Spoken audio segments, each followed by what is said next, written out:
Alors, bienvenue à l'Église Connexion. Il y a évidemment beaucoup de nouvelles têtes ce matin, beaucoup de personnes que nous ne connaissons pas, qui sont venues plutôt pour les bébés.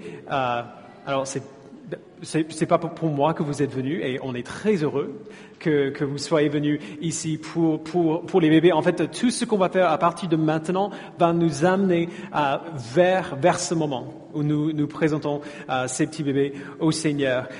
Mais en fait, plutôt que d'essayer de faire quelque chose un peu à part, on avait déjà prévu de faire que la présentation des bébés s'inscrive dans ce qu'on faisait déjà, la série de l'Avent.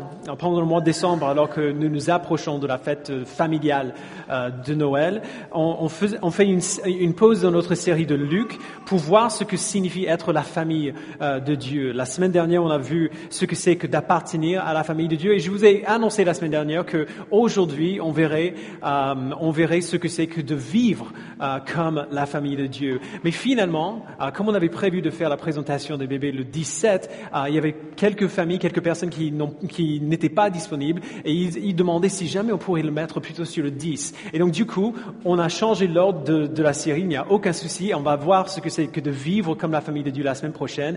Aujourd'hui, du coup, on va voir plutôt ce que c'est que de se multiplier comme la famille de Dieu, comme on avait prévu de faire la semaine prochaine plutôt. J'ai tiré ce verbe, se multiplier, de Genèse chapitre 1 verset 28, Dieu dit à l'homme et à la femme qu'il a créés, donc je mettrai sur l'écran, il dit « Multipliez-vous, devenez nombreux, remplissez la terre et soumettez-la, dominez sur les poissons de la mer, sur les oiseaux du ciel et sur tout animal qui se déplace sur la terre. » Donc l'intention de Dieu pour l'humanité qu'il a créée, c'est qu'il se multiplie. Qui se multiplient et qui fassent ce pourquoi il les a créés, qui remplissent la terre, qui dominent sur la terre et finalement qui rendent gloire à leur Dieu. Alors, l'humanité a échoué, non pas dans la multiplication, évidemment, on est tous là, merci Seigneur, mais plutôt dans leur obéissance à Dieu pour tout le reste. Et donc, à partir de ce moment-là, avoir des enfants, le fait de se multiplier en tant qu'être humain, a plus à voir avec nous, avec nos désirs personnels, qu'avec la gloire de Dieu. Mais la Bible nous dit que Dieu a mis à part un peuple pour lui-même, et à travers son peuple, il a commencé à racheter l'humanité. On voit ce travail de rachat que Dieu fait à travers l'histoire du peuple de Dieu dans l'Ancien Testament, le peuple d'Israël, et puis à travers le peuple de Dieu dans le Nouveau Testament, l'Église. Alors, c'est ce qu'on va voir aujourd'hui. Quand les chrétiens ont des enfants maintenant, ce n'est plus simplement pour nos désirs propres, nos envies personnelles, mais c'est pour une raison bien précise. Quand les chrétiens ont des enfants, quand ils se multiplient, on le fait pour une raison précise. Et donc, aujourd'hui, on va regarder ça, la motivation chrétienne de se multiplier, et puis ensuite, comment Dieu nous appelle à gérer ces dons qu'il nous a donnés dans nos enfants. Et donc, si vous êtes parents aujourd'hui, ça vous concerne directement. Si vous êtes célibataire, s'il vous plaît, n'imaginez pas que ce que je vais dire n'a rien à voir avec vous. Déjà, la majorité d'entre vous, statistiquement parlant, vont avoir des enfants un jour. Donc, il vaut mieux savoir à l'avance ce que Dieu attend de vous. Mais aussi, dès maintenant, même sans parler de ce jour-là où vous aurez des enfants, dès maintenant, vous avez un rôle à jouer. Et donc, tout ce qu'on va voir, c'est pour tout le monde, qu'on ait des enfants ou non. Et donc, on va lire le psaume 145 ensemble. On va se concentrer plus sur un verset en particulier, mais il faut qu'on voit le reste du psaume pour voir le verset clairement. Et donc, si vous avez vos Bibles, je vous invite à trouver le psaume 145 avec moi. Dans les Bibles de l'Église, c'est sur la page 415. Sinon, vous avez tout le psaume imprimé sur le dos du dépliant que vous avez reçu en entrant ici. Donc, lisons ensemble le psaume 145. Donc, louange de David. Je proclamerai ta grandeur, mon Dieu, mon roi, et je bénirai ton nom pour toujours et à perpétuité. Chaque jour, je te bénirai, et je célébrerai ton nom pour toujours et à perpétuité. L'Éternel est grand et digne de recevoir toute louange. Sa grandeur est insondable. Que chaque génération célèbre tes œuvres et proclame ton extraordinaire façon d'agir. Je dirai la splendeur glorieuse de ta majesté. Je chanterai tes merveilles. On parlera de ta puissance redoutable et je raconterai ta grandeur. On proclamera le souvenir de ton immense bonté et on célébrera ta justice. L'Éternel fait grâce, il est rempli de compassion, il est lent à la colère et plein de bonté. L'Éternel est bon envers tous, sa compassion s'étend à toutes ses œuvres. Toutes tes œuvres te loueront, Éternel, et tes fidèles te béniront. Ils diront la gloire de ton règne. Ils proclameront ta puissance pour faire connaître aux hommes ta puissance et la splendeur glorieuse de ton règne. Ton règne est un règne éternel et ta domination subsiste dans toutes les générations. L'Éternel soutient tous ceux qui tombent, il redresse tous ceux qui sont courbés. Tous regardent avec espoir vers toi et tu leur donnes la nourriture au moment voulu. Tu ouvres ta main et tu combles de bien tout ce qui vit. L'Éternel est juste dans toutes ses voies et bon dans toutes ses œuvres. L'Éternel est près de tous ceux qui font appel à lui et de tous ceux qui font appel à lui avec sincérité. Il accomplit les désirs de ceux qui le craignent. Il entend leurs cris et les sauve. L'Éternel garde tous ceux qui l'aiment, mais il détruira tous les méchants. Que ma bouche dise la louange de l'Éternel et que toute créature bénisse son saint nom pour toujours et à perpétuité. Amen. C'est la parole de Dieu. Donc, je ne sais pas si vous l'avez remarqué, mais il y a un aller-retour assez formidable qui a lieu dans ce psaume. Le psalmiste loue Dieu pour ses œuvres et pour ses attributs, et il interrompt ses louanges à bien des moments par des engagements de continuer de louer Dieu. Au verset 1 à 7, il commençait avec un engagement à louer Dieu, je ferai ceci, je ferai cela. Et puis au verset 8 et 9, il se tourne vers Dieu lui-même en disant pourquoi Dieu est digne de cette louange qu'il lui donne. Et puis après, il retourne encore à l'engagement du peuple de louer Dieu au verset 10 à 12. Après, de nouveau, il retourne encore aux raisons pour lesquelles le peuple loue Dieu au verset 13 à 20. Et puis il se termine par un engagement de louer Dieu au verset 21. Donc vous voyez, il y a ce sorte d'aller-retour entre voici qui tu es Dieu, voici ce que nous allons faire. Okay? Mais il y a aussi un autre aller-retour qui a Dieu, qui est tout aussi signifiant. En plus d'un engagement général de répondre à Dieu comme Dieu le mérite, on voit aussi un aller-retour entre qui fait ces choses, qui fait ce que David décrit. Alors déjà, toutes les parties qui parlent de Dieu sont ponctuées par des toits. Verset 13, par exemple, ton règne est un règne éternel et ta domination subsiste dans toutes les générations. Verset 15, tous regardent avec espoir vers toi et tu leur donnes la nourriture au moment voulu. Quand David s'engage à louer Dieu, il se l'approprie. Il dit, verset 2, chaque jour, je te bénirai et je célébrerai ton nom pour toujours et à perpétuité. Mais mélangé un peu avec ces engagements de David à louer Dieu comme il le mérite, il parle des « on » ou des « eux », ce que eux ils feront. Verset 7 par exemple. On proclamera le souvenir de ton immense bonté. On célébrera ta justice. Et verset 11, ils diront la gloire de ton règne. Ils proclameront ta puissance. Alors, qu'est-ce qui se passe? C'est assez évident de voir de qui il parle quand il dit toi et je. Et pour les autres, quand il dit on, eux, il serait facile d'imaginer que David parle simplement du peuple de Dieu, en disant que ce que lui, il va faire et ce que le peuple tout entier va faire. Et c'est certainement vrai, mais c'est un peu plus profond que cela. On a un indice de ce dont il parle, ou plutôt de qui il parle, au verset 4. Et ce verset, c'est la clé pour comprendre cet aller-retour. Alors, dans les Bibles de l'Église, dans la traduction second 21, c'est marqué que chaque génération célèbre tes œuvres et proclame ton extraordinaire façon d'agir. Alors, si chaque génération va faire cela, il va falloir qu'il y ait une certaine transmission d'enseignement. Si une génération veut que la prochaine génération célèbre Dieu, il faudrait que cette génération-là parle à la suivante de qui Dieu est. Et en fait, la version Darby donne une lecture plus fidèle au sens de l'hébreu original. On voit un peu plus ce qui se passe. Je mets sur l'écran, verset 4. Une génération célébrera tes œuvres auprès de l'autre génération, et elles raconteront tes actes puissants. Vous voyez l'appel de ce psaume, c'est que nous voyons Dieu clairement, que nous voyons Dieu comme il est, que nous répondions à Dieu correctement et puis ensuite que nous transmettions ces choses à ceux qui viendront après nous.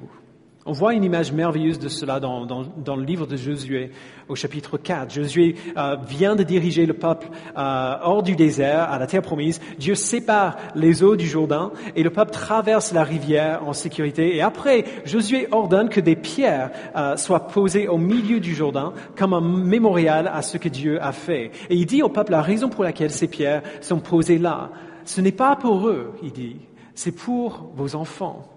Il dit dans Josué 4, versets 6 et 7, « Lorsque vos enfants demanderont un jour, « Que signifient pour vous ces pierres ?» Vous leur direz, « L'eau du Jourdain a été coupée devant l'arche de l'alliance de l'Éternel. Lorsqu'elle a passé le Jourdain, l'eau du Jourdain a été coupée et ces pierres seront pour toujours un souvenir pour les Israélites. » Autrement dit, Josué dit aux parents qui sont là, racontez à vos enfants ce qui s'est passé ici aujourd'hui. Racontez à vos enfants ce qui s'est passé là. C'est la même chose que David fait dans le psaume 145. Célébrez les œuvres de Dieu maintenant, mais célébrez-les auprès de la génération suivante, auprès de vos enfants. Déclarez les œuvres merveilleuses de Dieu afin que eux, ils s'en souviennent et qu'ils racontent l'histoire à la génération qui viendra après eux. Quand Dieu nous dit de célébrer ses œuvres auprès de l'autre génération, il nous dit de leur raconter l'histoire de ce qu'il a fait. Et donc du coup, je n'ai qu'un seul point pour ce message aujourd'hui, et c'est bien ça. Nous sommes appelés à raconter l'histoire de Dieu, de qui il est et de ce qu'il fait. Et ce n'est pas anodin. En tant qu'être humain, nous sommes câblés pour les histoires. Nous sommes faits pour ça. Lorsque quelque chose de signifiant arrive dans l'histoire humaine, on l'écrit et on le raconte aux générations suivantes. Le désir des histoires est tellement ancré en nous qu'on invente même de nouvelles histoires. On ne fait pas que raconter des choses qui sont passées avant nous, on invente des choses. On invente des mythes et des légendes et des super-héros. On écrit des poèmes narratifs, on écrit des chansons, et les histoires nous parlent de manière très particulière. Par exemple, il y a une raison pour laquelle la bohème, la chanson, il y a une raison pour laquelle cette chanson est tellement puissante. Je ne sais pas si vous l'avez déjà entendu. Si on l'écoute bien, on est presque au bord des larmes à chaque fois qu'on écoute cette chanson. Et ce n'est pas juste parce que cette chanson parle d'un sujet puissant. La nostalgie, c'est quelque chose qu'on connaît tous. Non, cette chanson nous fait pleurer parce qu'elle est chantée sous forme d'une histoire. Le chanteur Aznavour, du coup, donne des souvenirs avec lesquels nous pouvons tous nous identifier. Même si on n'a pas vécu exactement la même chose, on voit tout à fait pourquoi il dit ça. Si on veut dire quelque chose sur la moralité ou le problème du mal, on peut faire de la philosophie et ça nous aide. Ou alors, Oscar Wilde peut écrire le portrait de Dorian Gray et c'est tout à fait autre chose. Les histoires nous aident à ancrer les idées dans des choses qui nous sont familières, dans des images, dans des moments que nous avons tous vécus, au moins quelque chose qui n'est pas loin. Elles nous permettent de voir l'invisible. Alors ce n'est pas une surprise que la Bible n'est pas principalement une traité théologique, mais une histoire. Il y a de la théologie dans la Bible, évidemment, mais cette théologie est ancrée dans un récit, dans une histoire de choses qui se sont passées. C'est l'histoire d'un peuple secouru par leur Créateur, un Créateur qui leur fait des promesses et qui reste constamment fidèle à ses promesses. C'est l'histoire de la rébellion de ce peuple, de leur incapacité à être à la hauteur de ce secours et de comment Dieu a envoyé son propre Fils pour leur pardonner cette rébellion et les rendre capables de faire ce pourquoi il a créé. N'est-ce pas merveilleux que lorsque nous avons des enfants et lorsque Dieu nous dit comment nous devons éduquer nos enfants, il ne reste pas dans l'abstrait, il ne dit pas racontez à vos enfants des idées, des théories, des choses qu'ils ne pourront pas comprendre avant qu'ils aient 20 ans, avant qu'ils aient pris un cours de théologie ou de philosophie. Non, il nous dit, racontez cette histoire à vos enfants. Racontez à vos enfants des choses qui se sont passées. Il nous appelle à leur raconter l'histoire de comment Dieu a créé le monde, de leur raconter l'histoire de la bonté et de la miséricorde de Dieu envers son peuple, de sa patience et de son amour. Il nous appelle à leur raconter l'histoire de Jésus, la preuve ultime de l'amour de Dieu pour eux, de leur raconter l'histoire de l'Église et comment Dieu a constamment préservé et protégé son Église et sa parole avec elle. De leur raconter même des histoires des choses qui ne se sont pas encore passées. De comment un jour Dieu va renouveler la terre et faire descendre le paradis sur elle pour créer les nouveaux cieux et la nouvelle terre. De leur raconter l'histoire de comment tout son peuple vivra avec lui et prendra plaisir en lui pour toujours. C'est pour ça qu'il n'est pas nécessaire d'être philosophe pour comprendre la Bible. C'est pour ça que même un petit enfant qui est qui est tout petit est parfaitement capable de comprendre le message de la Bible, souvent mieux que nous. Parce que nous avons appris à faire de la philosophie, à réfléchir dans l'abstrait. Et donc souvent on est assez distrait par les détails. Alors que les enfants, ils regardent l'histoire et comme ils ne sont pas formés pour autre chose que ça, ils voient tout de suite d'où l'histoire va en venir. Ils diront la gloire de ton règne. Ils proclameront ta puissance pour faire connaître aux hommes ta puissance et la splendeur glorieuse de ton règne. Nous racontons à nos enfants l'histoire des œuvres de Dieu, de ses actes puissants, afin qu'ils fassent la même chose avec leurs enfants, afin qu'ils puissent aller encore plus loin pour être le moyen par lequel Dieu fait connaître ses œuvres merveilleuses au monde entier.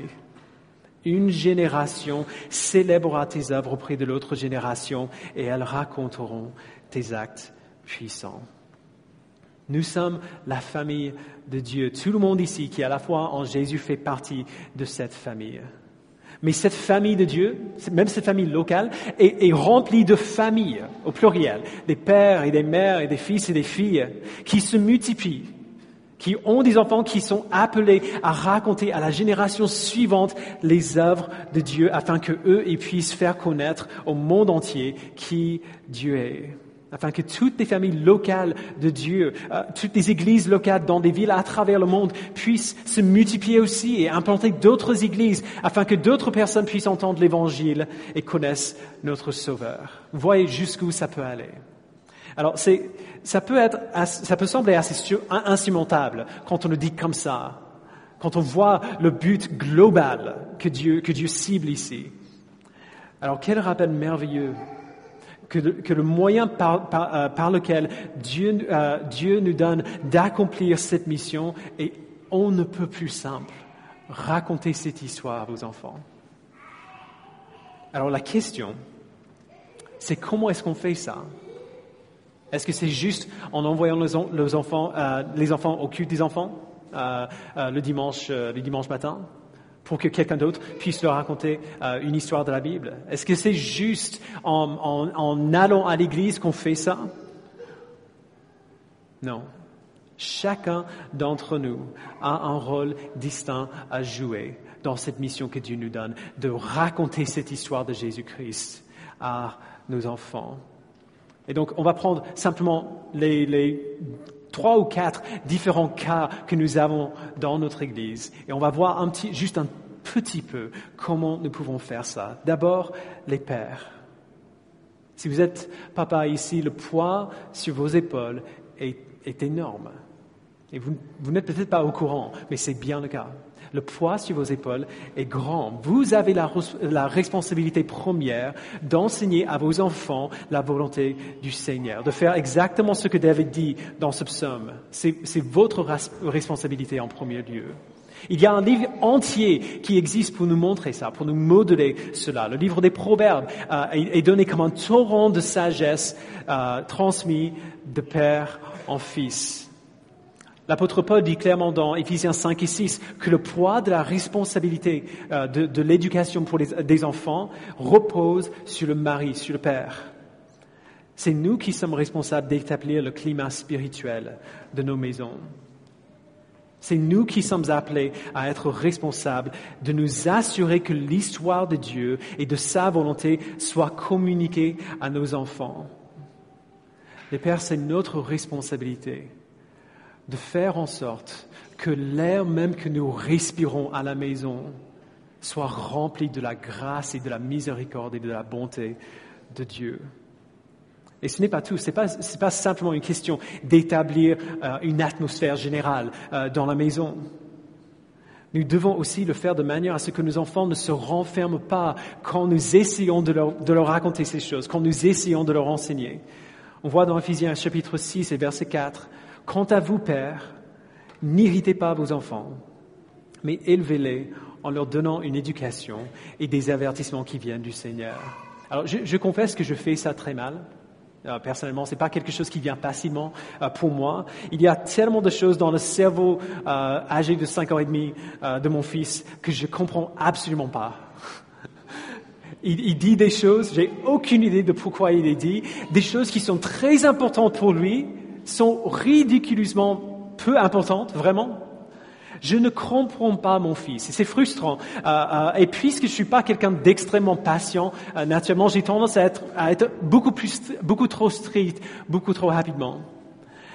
Mais bien sûr, lui, quand je lui dis de faire quelque chose, lui ne comprend pas pourquoi je dis ça. Et comme je ne prends pas le temps de lui expliquer, essayer de voir comment je peux lui faire comprendre la raison pour laquelle je lui dis ces choses, lui, il se frustre aussi. Il est irrité avec moi et c'est une spirale infernale.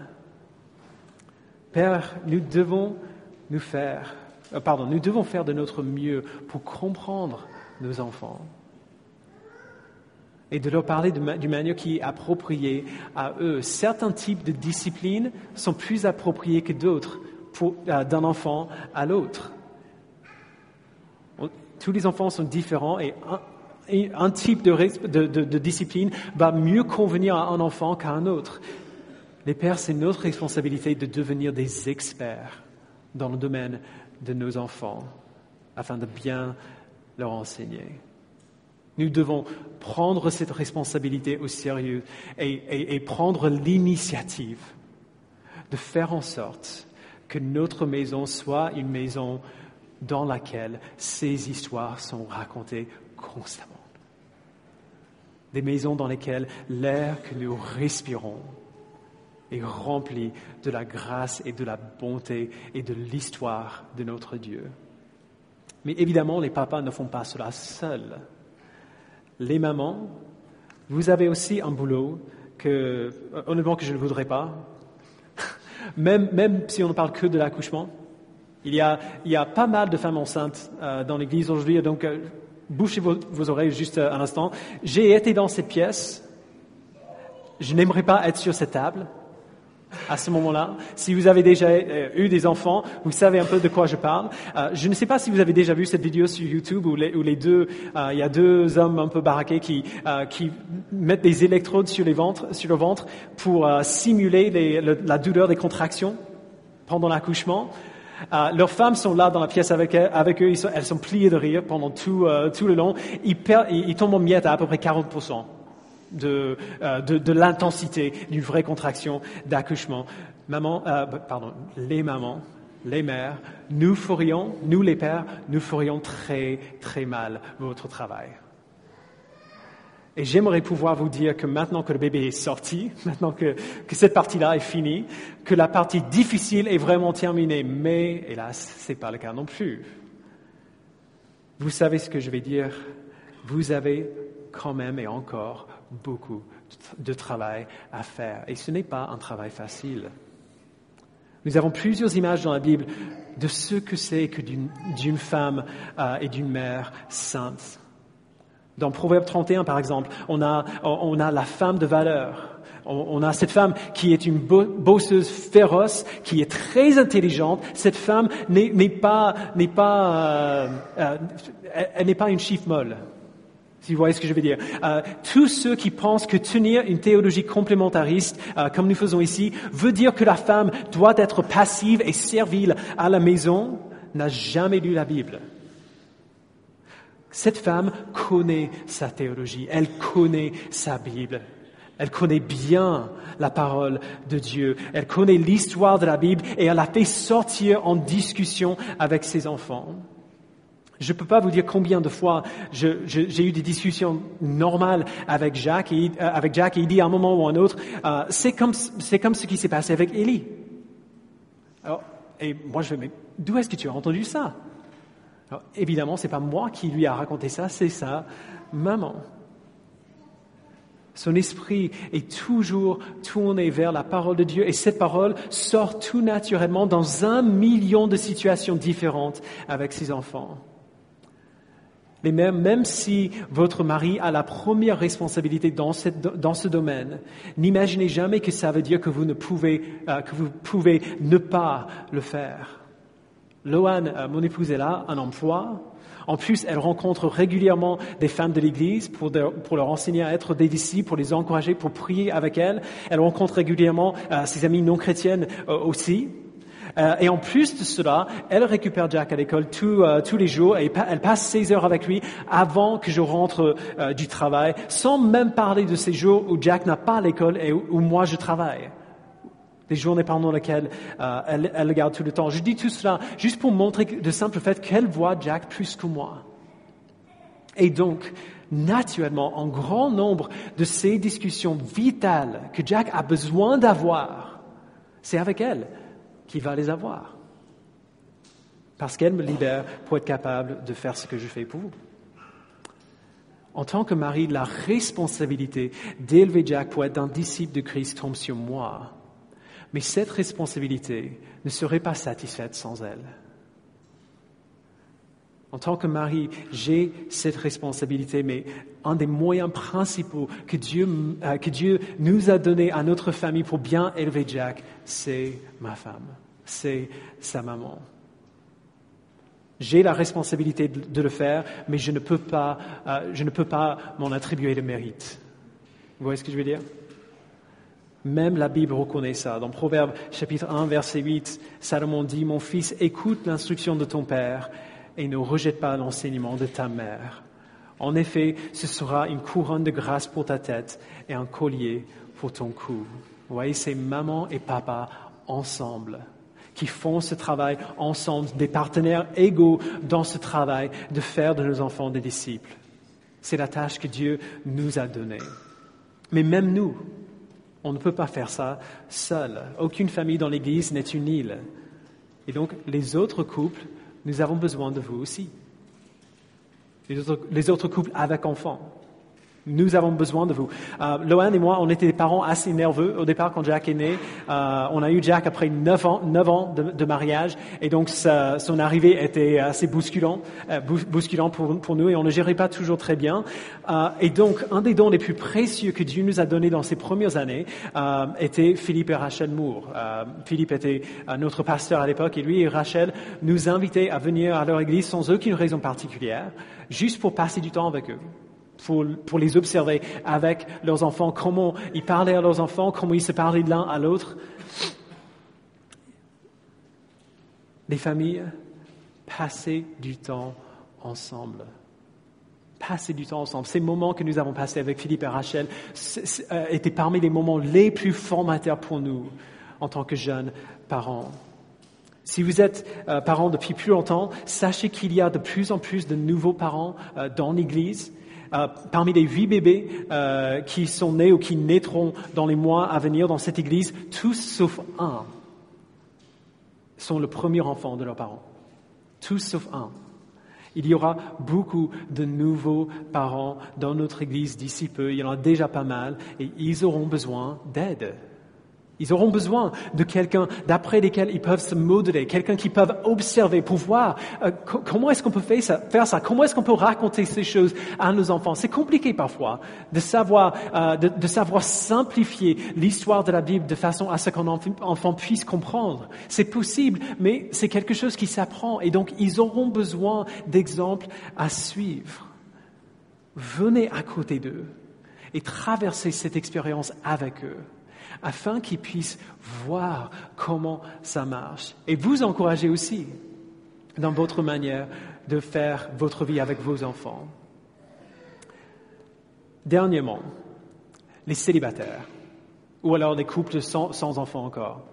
Ça pourrait être tellement tentant pour un célibataire de 25 ans de regarder à tous ces nouveaux parents et de dire « Heureusement que c'est pas moi ». Heureusement que moi, je suis libre. Désolé de vous le dire, vous n'êtes pas libre non plus. Vous avez un rôle à jouer ici. La responsabilité première d'élever ses enfants tombe sur leurs parents, oui. Mais comme on a vu dimanche passé, chaque membre du corps est essentiel. L'œil ne peut pas dire à la main, je n'ai pas besoin de toi. Nous avons besoin de votre aide. Nous, les parents, avons besoin de votre aide. Les enfants et les ados de notre Église ont besoin de grands frères et de grandes sœurs. Tout parent peut vous dire quel impact vous pouvez avoir sur nos enfants. D'ailleurs, c'est un peu énervant, mais merveilleux en même temps. Nous pouvons dire à nos enfants 1000 fois, non, c'est pas une bonne idée, fais pas ça, c'est pas une bonne idée, pas une bonne idée. Ils nous écoutent pas du tout. Vous arrivez, et parce que vous êtes cool, et vous êtes vieux, mais pas trop vieux. Vous dites, en fait, c'est pas une super idée ça. Et nos enfants disent, ah oui, c'est vrai. Et ils écoutent ce que vous avez à dire. Quand j'étais un jeune ado, j'ai dû avoir 13 ou 14 ans. À l'époque, il y avait un jeune couple dans notre église qui n'avait pas encore d'enfants. Et ils invitaient parfois mon petit frère et moi chez eux pour des soirées films. On regardait des films pour enfants, manger des pizzas. C'était extrêmement simple, rien d'extravagant. Ça demandait aucune préparation, à part peut-être de commander une pizza une demi-heure à l'avance. Mais nous, en tant qu'enfants, j'ai ces souvenirs encore. Nous, on se sentait valorisés. Comme si nous faisions vraiment partie de la famille de Dieu. Et cette idée que nous étions importants pour ces deux adultes qui n'étaient pas nos parents, qui n'avaient vraiment rien d'investi dans nos vies, c'était gigantesque pour nous. Alors du coup, quand ils nous parlaient de Dieu, quand il nous parlait de Jésus, nous écoutions avec une attention ferme. Nous écoutions chaque mot qu'il disait, parce il nous avait ramenés dans leur vie à eux, alors qu'ils n'avaient aucune raison pour le faire. Je sais que de nos jours, inviter des enfants chez soi, surtout si on est encore célibataire, c'est un peu risqué. C'est pas nécessaire de faire exactement comme ça. C'est pas nécessaire de faire exactement ce que eux ils ont fait. Et donc, mais ça ne veut pas dire qu'on ne fait rien. Parlez-en aux parents. Si vous voulez le faire, parlez aux parents pour trouver quelque chose qui serait approprié. Peu importe ce que vous faites, mais faites quelque chose. Si vous n'avez pas d'enfants, il faut savoir que vous avez des enfants. Même si ce n'est pas vos enfants biologiques, vous avez des enfants. Vous avez des petits frères, des petites sœurs qui ont besoin de vous. Alors s'il vous plaît, ne refusez pas cette responsabilité. Que chaque génération célèbre tes œuvres et proclame ton extraordinaire façon d'agir. Ils diront la gloire de ton règne. Ils proclameront ta puissance pour faire connaître aux hommes ta puissance et la splendeur glorieuse de ton règne. Frères et sœurs, nous nous multiplions littéralement pour enseigner à la génération suivante à chanter les louanges de Dieu. Nous nous multiplions en tant qu'Église pour la même raison, afin que la prochaine génération de chrétiens déclare les œuvres puissantes de Dieu. Ce n'est pas simplement un appel pour des familles individuelles. C'est bien plus que cela. C'est un appel communautaire. C'est pour nous tous. Et donc c'est pour cela que maintenant, sans aucune pause ou aucune transition, nous allons nous engager maintenant à faire cela ensemble, en présentant Paul, Elikia, Joseph et Gaël au Seigneur. Et donc c'est bien que les enfants soient rentrés. C'était simplement providentiel que la première présentation des bébés à l'Église Connexion ait lieu pendant la période de l'Avent, mais ça ne pourrait pas être plus propice. Quelle manière formidable de nous rappeler en tant qu'Église à quel point c'était incroyable que le Dieu de l'univers soit venu sur la terre sous cette forme-là, sous la forme d'un nouveau-né. Et donc, je vais juste expliquer très brièvement ce que c'est qu'une présentation de bébé, parce que selon d'où vous venez, c'est peut-être, il peut y avoir peut-être un peu de confusion. La présentation d'un bébé n'est pas un baptême. On n'est pas devenu des pédobaptistes ici. On ne baptise pas les bébés. Et ce moment n'a pas d'impact sur la vie spirituelle de les enfants. Il ne les sauve pas, il ne les rend pas plus saints ou plus favorables aux yeux de Dieu. Mais je ne dis pas cela pour réduire l'importance de ce moment. Les présentations de bébés nous aident à nous souvenir, en tant que parents et en tant que membres de l'Église, que la formation spirituelle fait une différence, que faire des disciples produit des fruits. Erkentude nous rappelle que si les parents vivent des vies chrétiennes consistantes qui témoignent à leurs enfants de la réalité de Christ, s'ils sont engagés dans le corps local de Christ, si la famille se soumet à l'enseignement régulier de la parole et participe à la communauté du corps de Christ, et si le corps de Christ aime vraiment cet enfant, le nourrit et prie pour son âme, alors cet enfant est dans une position qui favorise la foi en Christ. Bien sûr, il n'y a pas de garantie, mais un enfant qui naît dans une telle bénédiction a une grande probabilité de connaître Jésus et de recevoir sa grâce infinie. Alors la présentation d'un bébé est un engagement public, de la part des parents et aussi de la part de l'Église. La foi de ces garçons ne dépend pas de nous, mais Dieu leur a déjà montré de la grâce en leur permettant de naître dans une famille qui connaît Jésus, qui leur parlera de Jésus, qui louera Jésus ensemble avec le corps de Christ. Et très souvent, le Seigneur se sert de ce fondement pour convaincre le cœur de ses enfants et les amener à la foi. Combien de témoignages est-ce qu'on a entendu de la part des chrétiens où les gens disent ce genre de choses? J'ai grandi dans une famille chrétienne, mes parents m'ont enseigné sur Jésus et je crois en lui depuis que je suis tout petit. On trouve parfois ce témoignage assez banal. Les parents qui ont ce type de témoignage le trouvent assez banal, mais il est tout sauf banal. C'est un témoignage merveilleux de la grâce de Dieu. Et cela arrive lorsque les parents élèvent leurs enfants comme Dieu leur dit de faire. C'est notre prière pour nos enfants qui n'aient aucun souvenir d'un seul moment dans leur vie où ils n'ont pas connu, aimé et suivi Jésus. Et donc sur ce, je vais demander aux parents de venir devant avec leurs enfants. Alors les parents, nous lisons dans 1 Samuel, chapitre 1, versets 20 à 28. Dans le cours de l'année, Anne devint enceinte et elle mit au monde un fils qu'elle appela Samuel. Elle conduisit l'enfant à la maison de l'Éternel à Silo, alors qu'il était encore tout jeune. Ils égorgèrent des taureaux et conduisirent l'enfant à Élie. Anne dit, « C'est moi qui me tenais ici près de toi pour prier l'Éternel. C'était pour cet enfant que je priais et l'Éternel a exaucé la prière que je lui ai adressée. Ainsi, je veux le prêter à l'Éternel. Il sera toute sa vie prêté à l'Éternel. » C'est absolument convenable, étant donné la grâce que Dieu vous a montrée en vous donnant Gaël, Joseph, Paul et Lydia. Que vous fassiez comme Anne, que vous reconnaissiez que ces garçons ne sont pas vos garçons, mais les garçons de Dieu. Donc le but de cette présentation, c'est de vous aider en tant que parents à pleinement accepter l'appel de Dieu sur vous, d'élever vos enfants comme des disciples de Christ. Et donc, j'aimerais vous demander de répondre aux questions suivantes, des questions que je vous ai envoyées par email cette semaine, qui sont encore avec cet appel de Dieu. Et après ces questions, si vous pouvez répondre comme on a discuté. Présentez-vous maintenant votre enfant à Dieu, en le reconnaissant comme un don de Dieu et en le rendant à Dieu en retour.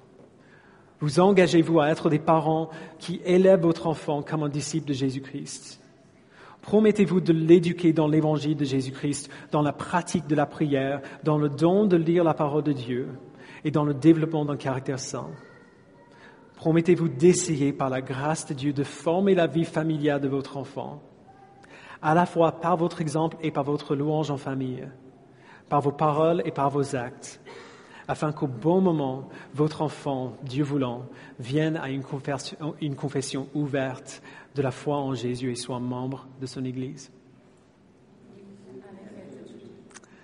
Alors, suite à votre promesse devant Dieu et devant son peuple d'élever vos enfants comme des disciples de Jésus-Christ, nous vous exhortons en tant qu'Église de vous donner entièrement à cette tâche par la grâce de Dieu. On n'a pas fini. Maintenant, l'Église.